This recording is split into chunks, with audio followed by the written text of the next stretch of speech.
First off, my name is Stingray Robb, and so a lot of people like to think that that's an interesting talking point. So my parents were big Corvette fans, and that's where I got the name Stingray. My dad has a 1966 Stingray Corvette back home, and so I didn't have much of a chance to not become a racer, but now we're here on the road to Indy in 2020 Indy Pro 2000 champion. I think they're going to be installing that around next January, and so for us as a driver, I think that we're going to have a couple tests before they install the halo, and then a few tests after, before the racing season starts. So I'm looking forward to see what it does to us visually, but I think it's a good step by the series. When did you discover that you want to be a race driver?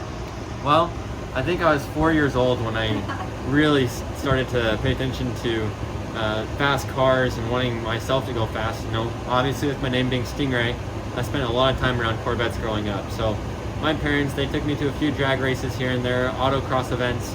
And so for my 5th birthday, I asked for a go-kart. I ended up getting one. My parents thought it was just a phase I was going through, but unfortunately for them, it was a lifelong journey. Who inspired you the most in this business? You know, I've always looked to the greats. You know, you got drivers like Ayrton Senna, also Dale Jr., or Dale Earnhardt Sr., all those guys that have been successful in IndyCar, Formula One, NASCAR. Mario obviously has been a huge role model for all of us drivers as we come up to the road to Indy, but definitely I think there's a lot of good drivers now that are participating in Indy Car Series that we can look to and gain a little bit of knowledge from.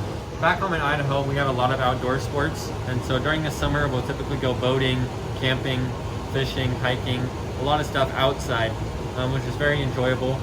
And then in the winter time we have a lot of snow, so that means snow skiing, maybe a little snowmobiling.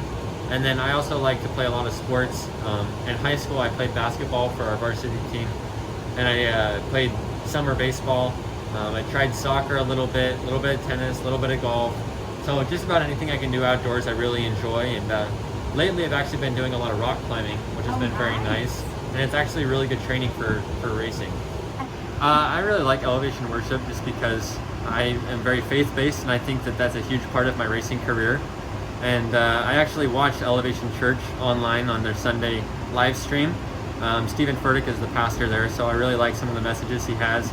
And it's something that I found to keep me calm right before a race.